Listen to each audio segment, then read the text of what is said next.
Vetëm diçka, se më duket që është pak e pandershme si takim.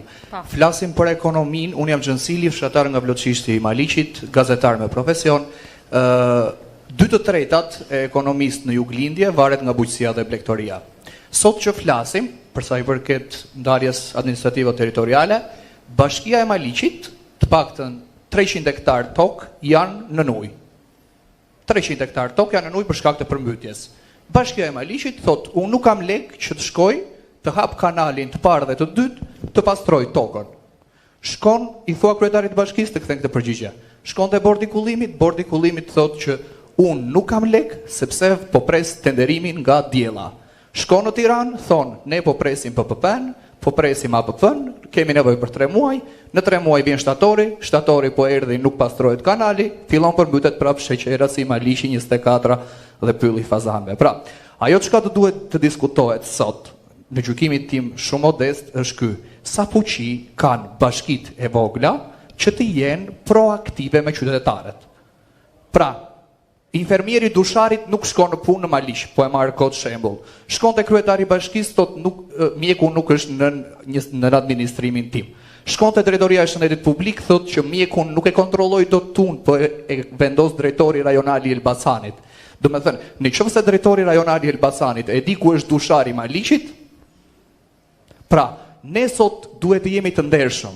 Dhe ky takim nuk është i ndershëm, se duket sikur i thoni popullit, shfryuni ju tani, bëni sikur flisni, dhe në fund fare ne do vendosim çfarë të duam ne. Në fakt, këtu duhet kishte 2 apo 3 propozime nga ana e komisionit dhe qytetarët duhet të kishin kohën e mjaftueshme nëpërmjet medias, nëpërmjet partive politike, nëpërmjet rrjeteve sociale, nëpërmjet çdo gjëje dhe të shikonin çfarë mundësi kishim. Tani çfarë po bëjmë ne këtu? Ne po vim, po flasim, vetëm po flasim, në fund fare do folëm për postën, folëm për bujqësinë, folëm ekonominë, duket sikur këtu është Donald Trumpi dhe nesër ose Aladini do t'ju fërkojmë ju dhe ju do na zgjidh fjalët ne. Në fakt nuk funksionon kështu. Pra, unë jetoj në fshat aktualisht, punoj edhe si gazetar. Në fund të ditës, babai im pyet, pse u bëre gazetar kur ti nuk jep dot zgjidhje hallit tënd? Pra se hipotetikisht është e gabuar të vim tani këtu të bëjmë shenjtorët e pushtetit lokal apo qoftë edhe të opozitës, kur vetë Partia Socialiste me propozimin e saj shkatërroi gjykatat. Pra, ai burri nga Leskoviku duhet të niset në mëngjesin e të hënës, të arrijë të mërkurën në darkë, të arrijë në Tiranë, i vonohet avokati, i vonohet prokurori, duhet kthehet mbrapa, se s'ka gjykat këtu. Pra, vëmendja ndaj rretheve lokale, vëmendja ndaj qyteteve të vogla ka humbur. Dhe propozimi im do ishte ky, fillimisht na sillni ne çfarë do bëni ju, që t'ju themi kush është më e mira, dhe së dyti që ta përfundoj ndjes për kohën, është a ka vëmendje për ne?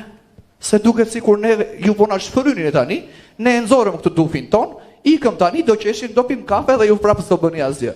Pra, ne s'kemi gjykata, ne nuk kemi lek të rregullojmë tokat tona, ne nuk kemi lek të kemi shëndetësinë tonë. Në fund fare, çfarë po na duhet kjo gjëja këtu? Kaq kisha. Faleminderit. Po, zonja? E di që do thoni pse e more përsëri fjalën, po dua të them vetëm diçka. Një gjë të vogël. Unë nuk kam ardhur si, domethënë me qenë se më është ditur që jam me opozitës, kam ardhur si qytetare. Dhe jam një nën që në 2013 kam vendosur të kthehem nga emigracioni dhe vendosa që fëmijët e mi të rit këtu. Mendova që do t'i ris këtu ashtu në bujqësi si qurita unë. Dhe doja të thosha vetëm një gjë. Në fshatin Kolanec, si që e dim të gjithë rruga dhe sa vite duhen që të bëhet. Pas nesër është një festë në fshatin Kolanec dhe jani të shikojmë se si do ngjitemi në datën 5 korrik festa e qershive, e cila a do ketë dhe qershi. Do e përmbyllim sepse ishte 2 minuta, vetëm një sekond. Një sekond. Dhe pastaj dua të them edhe një gjë. Me qënë se këtu kemi drejtoreshën e arsimit, përse shkolla në Kolanec unë mbyll, a edhe mund të jepet një përgjigje.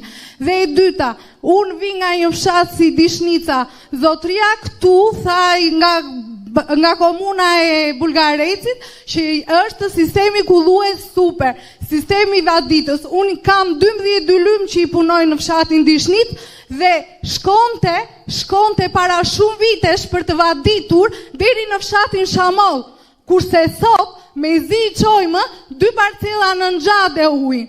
Kështu që nuk është e vërtet ajo që thonë, ka punuar bashkia me sistemin vaditës, me sistemin, sepse këto unë i kam nga eksperienca ime, e cila çdo ditë. Ju faleminderit. Po, në fakt koha e parashikuar për këtë dëgjes ka mbaruar. Unë në base 2 ndërhyrjet e fundit, zotrinj të 2 ndërhyrjet e fundit, zonja dhe një zotri dhe e përmbyllim. Po. Po.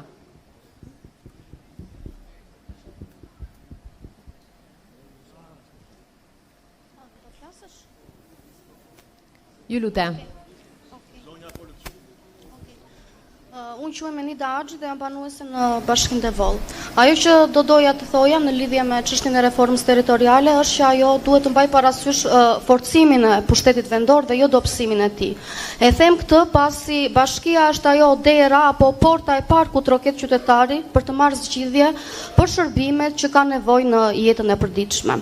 Unë kam qenë pjesë e administratës vendore dhe para 2014-s, kur funksionon të ligj vjetër me komuna dhe bashki, edhe më pas kur u bë ajo bashkia e madhe. Ajo çfarë kam konstatuar unë është se territori menaxhohej shumë më mirë në kohën kur ishin komunat, sepse administrata ishte më e vogël. Kryetari i përkiste atij komuniteti, kishte lindur aty se dhe për shkak të ligjit një kryetar bashkie që të kandidoj duhet jetë banori i atij komuniteti. Dhe duke qenë banori i atij komuniteti, i njihnin më mirë problemet dhe i menaxhonin apo i zgjidhnin më mirë ato. Ndaj unë mendoj që reforma duhet të ketë parasysh parimin e decentralizimit. Vitet e fundit kemi parë një tendencë për të centralizuar institucionet. Pas vitit 2004, unë po marr rastin e Bashkisë Devol. Nga 2004 janë suprimuar ose janë shkrirë drejtoria e buqësisë, drejtoria e pyjeve, ujësjellsi dhe së fundi kadastra. Atëherë, çfarë ka përmirësuar në jetën e qytetarit centralizimi i institucioneve? Po them asgjë, përkundrazi, sepse njësia më e largët nga Devolli për të shkuar ai të merrte një shërbim kadastre në Bilisht, i duheshe të thepi 27 km. Tani ai duhet të bëjë dhe 20 të tjera të shkojë në Korçë, qoftë edhe për një vërtetim të thjesht pronësie. Kemi rastin e gjykatave. Nëse deri le të fokusohemi te funksionet e bashkive. Jo, dakord, gjykatat nuk janë funksioni bashkive. E kuptoj. Për arsye të kohës. Jo, e kuptoj. Unë mora thjesht për analogji, sepse nëse një proces dikur zgjaste 3 javë, sot duhen 3 vjet në gjykatën e Tiranës. Pra unë e kam me parimin e centralizimit dhe decentralizimit. Ju faleminderit. Le t'ja kalojmë zotrisë dhe e përmbyllim. Faleminderit. Përshëndetje. Unë quhem Vasfi Sherifi. Kam punuar agronom që nga viti 1978, vazhdoj të jem përsëri në punë, pavarësisht se kam dalë në pension. Njëkohësisht jam fermer sepse prej më shumë se 25 vitesh jam tepër, mbjell një sipërfaqe prej mbi 50 hektarë, si prodhues i farës së grurit, të certifikuar nga enti shtetëror i farmave. Ashtu punoj si farmacist dhe i ndodhem të shumtëve të fermerëve që punojnë me mua në momentin e duar për të ndihmuar sa ka mundësi. Unë banoj vërtet në qytet prej vitit 1994, por tokat ku unë punoj kam në Bashkinë e Maliqit në njësinë administrative të Pojanit, sepse jam edhe vetë pojanak. Po të kishim një ekspozit prodhimit bujqësor të ardhura financiare që sigurojnë fermerët e Bashkisë Maliqit, të Korçës, të Devollit, të Kolonjës, të Pogradecit, natyrisht Bashkia e Maliqit do të ishte me 2-3 fish më shumë në prodhimin bujqësor në të gjithë treguesit financiar krahasuar me bashkitë e tjera. Po kështu dhe për numrin e popullsisë që juve mund ta dini më mirë. Dhe si rezultat desha të them që në fillim që jam plotësisht dakord që bashkitë të qëndrojnë kështu siç janë, në këto nivele, të paktën për Bashkinë e Maliqit ku mund të flas me kompetencë. gjithmonë për të parë se si kanë shkuar punët me administrimin e dikurshëm, me komuna dhe administrimin e tanishëm, do ishte më e besueshme të përdorshe metoda e krahasimit. Dhe natyrisht këtu u thanë avantazhe dhe disavantazhe nga të pranishmit.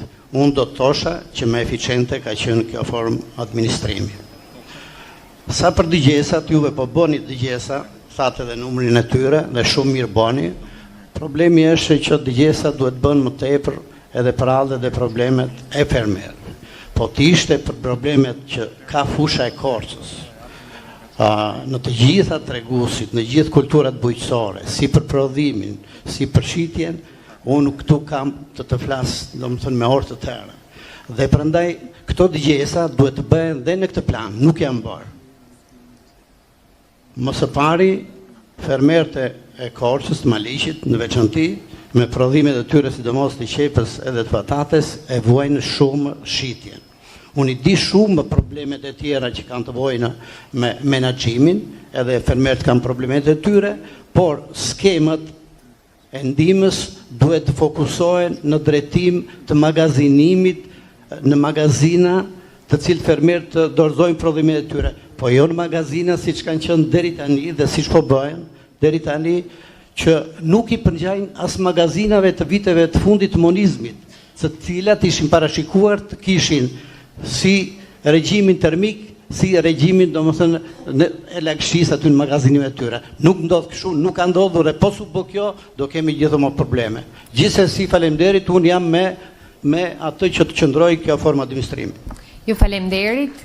Faleminderit të gjithë kontribuesve, ndjes atyre që nuk arritën të japin mendimet e tyre, ne ju inkurajojmë të përdorni platformën pranë faqes parlamentit për reformën administrative territoriale për të ndarë idetë dhe komentet tuaja. Pati një numër pyetjesh, një pjesë retorike, një pjesë që do donin feedbackun e bashkëkryetarëve dhe me siguri me interes është edhe çfarë ndodh më pas këtyre dëgjesave publike për të informuar opinionin publik. Ja kaloj fjalën dy bashkëkryetarëve, nga ana ime shumë faleminderit. Ishte e lehtë të bashkëbisedoje me qytetarët e Korçës. Së pari, unë dua t'ju falenderoj secilit për jush për të gjitha opinionet dhe gjithashtu të gjitha ata që pjesën më të madhe të njerëzve që me shumë qytetari siç i shkon këtyre trevave folën dhe në mendimin e tyre, mendim për cilin nuk është e thënë që të bien dakord. Çdo njeri ka drejtën e vet të mendimin e tij, por është kyçe në një demokraci që të kemi mundësinë që secili ta thotë mendimin e tij dhe më pas ne ta kemi mundësi ta diskutojmë, ta debatojmë dhe eventualisht pastaj nëpërmjet mjeteve demokratike të vendosim. Tani ka disa gjëra të cilat besoj që nga ky diskutim dalin qartazi. Diskutimi i parë, për mendimin tim, reflektimi i parë imi është që në mënyrë natyrshme debati për territorin bëhet shumë sensitiv. Dhe është një debat i cili tenton të bivendoset dy debateve tjera që mbeten shumë të rëndësishme. Atit për kompetencat dhe për financat.